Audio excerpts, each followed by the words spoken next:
రాజన్న సిరిసిల్ల జిల్లా చందుర్తి మండల కేంద్రంతో పాటుగా వివిధ గ్రామాలలో రాజ్యాంగ నిర్మాత డాక్టర్ బాబాసాహెబ్ అంబేద్కర్ జయంతి సందర్భంగా విగ్రహాలకు చిత్రపటాలకు పూలమాలలు వేసి మహాఘనంగా నివాళులర్పించారు. ఈ సందర్భంగా పలువురు మాట్లాడుతూ రాజ్యాంగ నిర్మాత బాబాసాహెబ్ అంబేద్కర్ ఆశయాలు ప్రతి ఒక్కరూ ఆదర్శంగా తీసుకుని ముందుకు సాగాలని అన్నారు. ఈ కార్యక్రమంలోని మాజీ సర్పంచ్ సిరికొండ ప్రేమలతో పాటు శ్రీనివాస్, గట్టు లక్ష్మీనారాయణ, ఎంపీటీసీలు పులి రేణుక, సత్యం, వైస్ ఎంపీపీ మందాల అబ్రహాం, నాయకులు, యువకులు, అంబేద్కర్ యువజన సంఘాల గ్రామస్తులు తదితరులు పాల్గొన్నారు.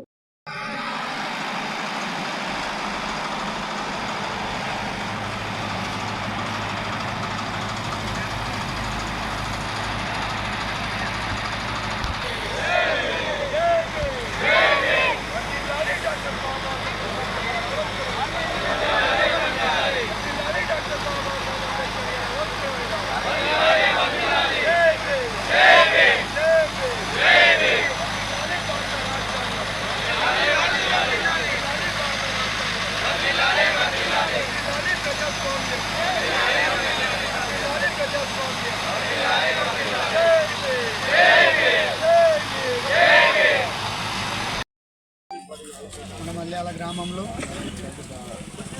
డాక్టర్ బాబాసాహెబ్ అంబేద్కర్ గారి 134వ జయంతి అంగరంగ వైభవంగా జరుపుకున్నందుకు చాలా గర్వపడాల్సిన విషయం.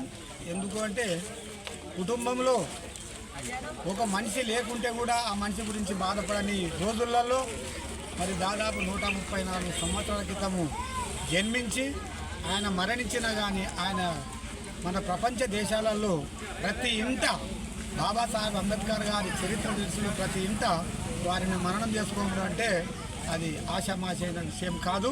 కాబట్టి మనము కూడా ఎంతో కొంత మనకు తోచిన రీతిలో మనము బాబాసాహెబ్ గారు అంబేద్కర్ అడుగుజాడలో నడిస్తే బాగుంటుందని చెప్పి నేను అందరికీ తెలియజేస్తున్నాం. ఎందుకంటే 2019 ఏప్రిల్ నుండి 2023 వరకు మరి మన గ్రామ పంచాయతీ అధికారికంగా జరిపింది.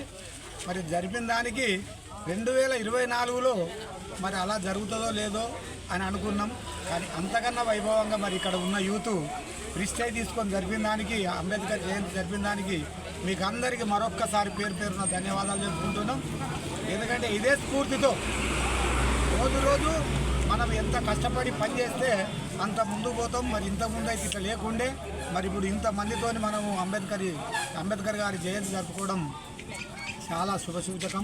ఇక ముందు కూడా జరిగే రోజులలో కూడా అందరం గట్టిగా కృషి చేసి అంబేద్కర్ అడుగుజాడల్లో నడవాలని చెప్పి మనం ప్రయత్నం చేయాలని చెప్పి తెలియజేస్తూ, ఎందుకంటే అంబేద్కర్ గారి నుంచి తెలియని వాళ్ళు ఇక్కడ ఎవరు లేరు. మరి అంబేద్కర్ గారి గురించి మరి భక్తులు చెప్పారు కాబట్టి అంబేద్కర్ గారి గురించి మనం చెప్పాల్సిన అవసరం లేదు. కానీ ఆయన ఏం చేసిండు, మనం ఏం చేయాలనే ఆలోచనతో మనం ముందు పోతే కూడా మన మనగడ కూడా బాగుంటుందని చెప్పి మీకు అందరికీ తెలియజేస్తూ, మరి అంబేద్కర్ గారి ఉత్సవాన్ని ఘనంగా జరిపిన దానికి వారి ఉత్సవ కమిటీకి మరొకసారి పేరున ధన్యవాదాలు తెలుపుకుంటూ సెలవు తీసుకుంటాం. అంబేద్కర్ గారి జన్మదిన వేడుకలు మల్యాల గ్రామంలోని అంబేద్కర్ విగ్రహ కమిటీ ఆధ్వర్యంలో ఘనంగా నిర్వహించుకోవడం జరిగింది. ఈ సందర్భంగా వారు రచించినటువంటి భారత రాజ్యాంగాన్ని, మనం రాజ్యాంగం యొక్క ముఖ్య ఉద్దేశాన్ని గ్రహించవలసిన అవసరం ఉంది. ఈరోజు భారత రాజ్యాంగంలో ఉన్నటువంటి రచనల్ని తీసివేసి దాని స్థానంలో మనువాదాన్ని తీసుకురావాలనే ఉద్దేశంతో బీజేపీ 400 సీట్లు ఇవ్వండి, మేము రాజ్యాంగాన్ని మారుస్తామనే నినాదాన్ని తీసుకుంటూ ముందుకెళ్తుంది. ఇలాంటి పరిస్థితుల్లో దేశంలో ఉన్న ప్రతి ప్రజలంతా ఎస్సీ, ఎస్టీ, బీసీ, మైనారిటీ వర్గాలంతా ఆలోచన చేయాలి. ఎందుకంటే భారత రాజ్యాంగం అంటే అదేదో పుస్తకం కాదు, యావత్ భారతదేశ ప్రజల జీవితం భారత రాజ్యాంగం అంటే. ఆ రాజ్యాంగ ప్రకారమే ఇలా మనం నడుచుకోవడం జరుగుతుంది. భారత రాజ్యాంగం అనేది ఈ భారతదేశానికి దిక్సూచి, అందులో మనం ఎలా బ్రతకాలో రచించిన డాక్టర్ బాబాసాహెబ్ అంబేద్కర్ దాని ద్వారానే మన జీవితాలు బాగుపడతాయని, ఆ రాజ్యాంగాన్ని కాపాడుకోవాల్సిన అవసరం మన మీద ఉంది. ఇది అతిపెద్ద ప్రజాస్వామ్యం, ఇది లౌకిక దేశం. ఇక్కడ అన్ని కులాలు, మతాలు, జాతులు, అన్ని వర్గాలు ఉంటాయి. భారత రాజ్యాంగ ప్రకారం భారతదేశంలో ఉన్న ప్రతి వర్గానికి ప్రతి జాతికి భారత రాజ్యాంగ ఫలాలు దక్కాలి. భారత రాజ్యాంగంలో ఏముందో దాన్ని అందరూ మనమంతా భారత రాజ్యాంగాన్ని చదవాలి. అప్పుడే దాన్ని పూర్తి స్థాయిలో మనకు దానికి అర్థమవుతుంది. ఇవాళ భారత రాజ్యాంగం కనుక లేకపోతే ఉంటే మన జీవితాలు చీకటిమయంలో ఉండేది. మన జీవితాల్లో వెలుగు నింపినటువంటి డాక్టర్ బాబాసాహెబ్ అంబేద్కర్ ఆ రాజ్యాంగమే మనకు దిక్కు. ఆ రాజ్యాంగం లేకపోతే మనం కనీసం ఈ విధంగా మనం మాట్లాడుకోలేము. మన హక్కులను కాలరాస్తారు. ఈ దేశంలో ఉన్నటువంటి అగ్రవర్ణాలు కొందరు అంటే మనువాదాన్ని అమలు చేస్తున్నటువంటి వాళ్ళు బ్రాహ్మణులు నార్త్ ఇండియా ఉత్తర భారతదేశాన్ని చూసినట్లయితే అక్కడ ఉన్నటువంటి బ్రాహ్మణులు కోమట్లు వాళ్ళు ఈ దేశంలో 1% కూడా లేని జనాభా. కానీ ఈరోజు భారతీయ జనతా పార్టీ నుంచి ఈ భారతదేశాన్ని పరిపాలిస్తూ 1% లేని వాళ్ళు పరిపాలిస్తున్నారు. అందులో 14 మంది కేంద్ర మంత్రి పదవులు కూడా ఉన్నాయి. కానీ అది తప్పు.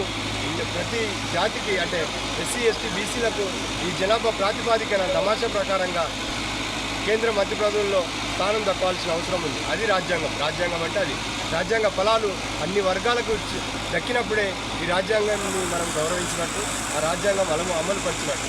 ఏ ప్రభుత్వాలైనా వస్తున్నాయి కానీ రాజ్యాంగాన్ని అమలు పరుస్తలేవు. కాబట్టి మన భారత ప్రజల మీద పౌరుల మీద భారత రాజ్యాంగాన్ని అమలు చేసే విధంగా మనం ముందుకు సాగాలి. అంబేద్కర్ ఆశయాలకు అనుగుణంగా ముందుకు సాగాలని ఈ సందర్భంగా తెలియజేస్తున్నాం.